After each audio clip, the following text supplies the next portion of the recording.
আসসালামু আলাইকুম প্রিয় শিক্ষার্থীবৃন্দ। সৃজনশীল শিক্ষা কুটিরের আরো একটি নতুন ক্লাসে তোমাদের সবাইকে স্বাগতম। আজকে আমরা সমাধান করব সূচক ও লগারিদম অধ্যায়ের অনুশীলনী 4.1 এর 10 নম্বর অঙ্কের সমাধান। চলো শুরু করা যাক। এখানে একটি প্রশ্ন আছে যার বাম পক্ষ আছে এবং ডান পক্ষ আছে। বাম পক্ষ এবং ডান পক্ষ সমান এটা আমাদের প্রমাণ করতে হবে। এজন্য শুরুতেই আমরা বাম পক্ষটা লিখে নিলাম। এখন এখানে এই 2 টু পি প্লাস 1 আছে, এটা যেভাবে আছে এইভাবেই থাকবে। আর 3 প্লাস কিউ এটাও এইভাবেই রাখবো। 5 প্লাস কিউ এটাও ঠিক রাখবো। শুধু এখানে 6 কে আমরা ভাঙবো 3 2 6 আর উপরে আছে কত পি। আর নিচের লাইনে সব 3 পি - 2 এটা ঠিক রাখবো। 3 পি - 2 আর 6 কে আমরা ভাঙবো, অর্থাৎ 6 কে আমরা ভাঙবো 3 2 6, 3 × 2 আর উপরে 2p+2। আর এরপরে আছে 10 আছে, 10 কে আমরা ভাঙবো বা 10 কে আমরা ভাঙবো কত 5 2 10, অর্থাৎ 5 × 2 আর উপরে আছে হচ্ছে p ইনটু এই 15 কে যদি আমরা ভাঙি তাহলে 3 5 এ 15, 5 × 3 আর উপরে কি আছে 15 এর উপরে আছে হচ্ছে q, এই যে আমরা q লিখলাম। এখন আমরা p 2p+1 ইন্টু 3p+q আর 5p+q। এরপর এই p3 এর উপরে আছে, 2 এর উপরেও আছে। যদি p3 এর উপরে আসে তাহলে 3p, আর যদি 2 এর উপরে আসে তাহলে 2p। আর নিচে এখানে 3p-2 আছে, p-2 ইন্টু এই 2p+2 যে পাওয়ারটা, এই পাওয়ারটা 3 এর উপরেও আসবে, 2 এর উপরেও আসবে। তাহলে যদি 3 এর উপরে আসে তাহলে 3p+2 আর ইন্টু এই 2p+2 টা 2 এর উপরেও আসবে, 2p+2।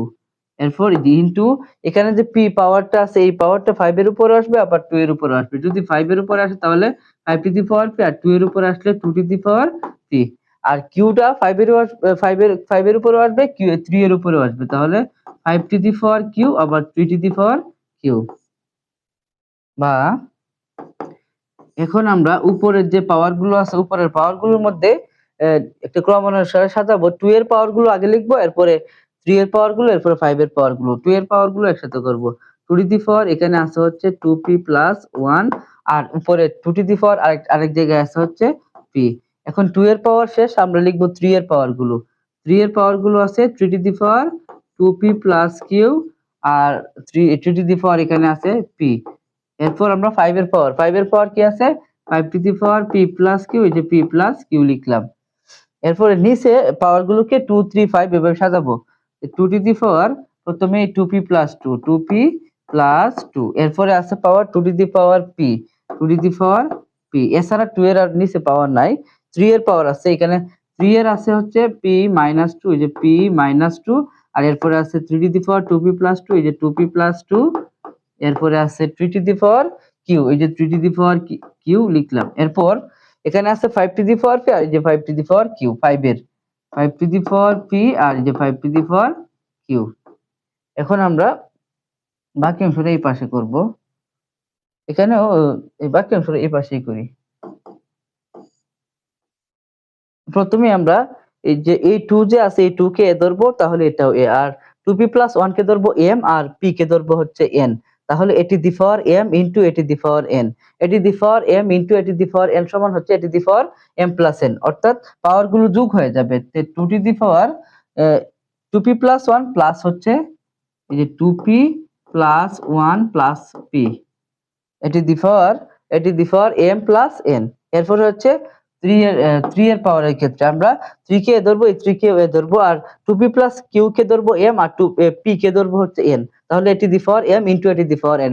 এটার ক্ষেত্রেও সেম, এটি দি পাওয়ার m+n। তাহলে শুরুতে লিখবো এ আছে হচ্ছে 3 কে আমরা এ ধরছি আর m+n, m হচ্ছে 2p+q, এই যে 2p+q m+n, n আছে কত n হচ্ছে p, এই যে n হচ্ছে p।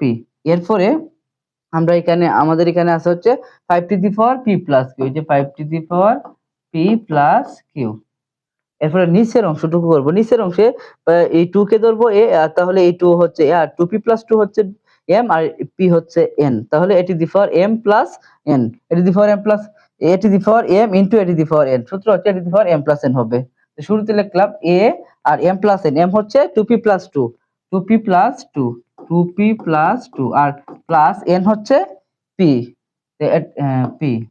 এরপরে আমরা 3 এর পাওয়ার গুলোর কাজ করব। 3 কে এ ধরি, এটাকে ও ধরি, তাহলে এটাকে m ধরলে এটাকে n ধরলে এটি দি পাওয়ার m ইনটু এটি দি পাওয়ার n। সূত্র হবে এটি দি পাওয়ার m + n।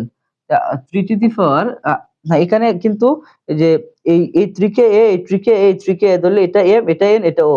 তাহলে এটি দি পাওয়ার m ইনটু এটি দি পাওয়ার n ইনটু এটি দি পাওয়ার o। এই তিনটা একসাথে করলে এটি দি পাওয়ার m + n + o হবে। তো m হচ্ছে p - 2, যে p - 2, p - 2 হচ্ছে বাদে প্লাস n হচ্ছে 2p + 2 প্লাস 2p + 2, এটা হচ্ছে n। এরপরে হচ্ছে o হচ্ছে প্লাস q, এই যে প্লাস q। এরপরে আমরা লিখবো যে এই 5 কে ধরবো, আর p কে m, আর এটাকে n। তাহলে এটি দি পাওয়ার m ইনটু এটি দি পাওয়ার n। সূত্র হচ্ছে এটি দি পাওয়ার m + n, এই যে এটি দি পাওয়ার m + n। এখন এরপরের লাইন হবে এখানে 2 এর উপরে দুইটা p আর একটা p, কয়টা p? 3p, আর প্লাস এখানে আছে হচ্ছে 1 ইনটু এখানে 3 আছে, দুইটা p আর একটা p, তিনটা p, 3p, আর এখানে আছে q। এরপরে into 5 to the power p + q, আর নিচে আছে 2 টু দি পাওয়ার দুইটা p আর একটা p, তিনটা p, আর এখানে আছে +2, আর ইনটু 3 টু দি পাওয়ার প্লাসের 2p আর প্লাসের আরো একটা p, তাহলে প্লাসের 3p আর মাইনাসের 2 আর প্লাসের 2 কাটা থাকতেছে হচ্ছে শুধু q। এই যে q লিখলাম, কিসের q? প্লাসের q লিখলাম। এরপরে 5 টু দি পাওয়ার কি থাকতেছে? 5 to the power p + q। এখন এই 5 to the power p + q আর 5 to the power p + q কাটা। আর এখানে আমরা এটাকে এ ধরি, এই 2 কে এ ধরি, এই 2 কে এ ধরলে এটি দি পাওয়ার, এটা হচ্ছে m, আর এটা হচ্ছে এটি দি পাওয়ার n, এটি দি পাওয়ার m বাই এটি দি পাওয়ার n, এটি দি পাওয়ার m বাই এটি দি পাওয়ার n, মানে এটি দি পাওয়ার m - n। আমরা এটি দি পাওয়ার m - n, m হচ্ছে 3p + 1 মাইনাস n হচ্ছে 3p + 2। এরপরে ইনটু এই 3 কে ধরলে, আর 3p + qm, আর এটা যদি n হয়, এখানে কিন্তু এটাও কাটা যাচ্ছে। এই 3 to the power 3p + q আর 3 to the power 3p + q এটাও কাটা গেল। তাহলে শুধু আমরা 2 এর কাজটা করলেই হয়ে গেল। এখন 2 টু দি পাওয়ার 3p + 1 মাইনাসে প্লাসে -3p, আর মাইনাসে প্লাসে -2, প্লাসের 3p আর মাইনাসের 3p কাটা। তাহলে 2 এর উপরে থাকতেছে হচ্ছে -2 থেকে +1 চলে গেলে -1 থাকতেছে। এখন আমরা এই সূত্র অনুসারে এটি দি পাওয়ার -m সমান হচ্ছে 1 বাই এটি দি পাওয়ার m। এখানে এটা হলে এটা যদি m হয়, তাহলে এটি দি পাওয়ার -m সমান হবে 1 বাই এটি দি পাওয়ার m। 1 বাই এটি দি পাওয়ার m, এ হচ্ছে 2 আর m হচ্ছে 1, 1 বাই এটি দি পাওয়ার m। আর এরপরে যদি আমরা লিখি 1 বাই 2 এর উপর 1 থাকলেও যে কথা, না থাকলেও একই কথা। আর এই 1/2 হচ্ছে কোন পক্ষ? ডান পক্ষ। আমরা বাম পক্ষ থেকে ডান পক্ষ পেয়ে গেলাম। এখানে লিখতেছি ডান পক্ষ। সুতরাং আমরা এই শব্দের প্রশ্ন লিখলেও হবে, অথবা বাম পক্ষ সমান ডান পক্ষ লিখে কি লিখবো? প্রমাণ করে যেহেতু বলছে, এই জন্য প্রমাণিত লিখবো।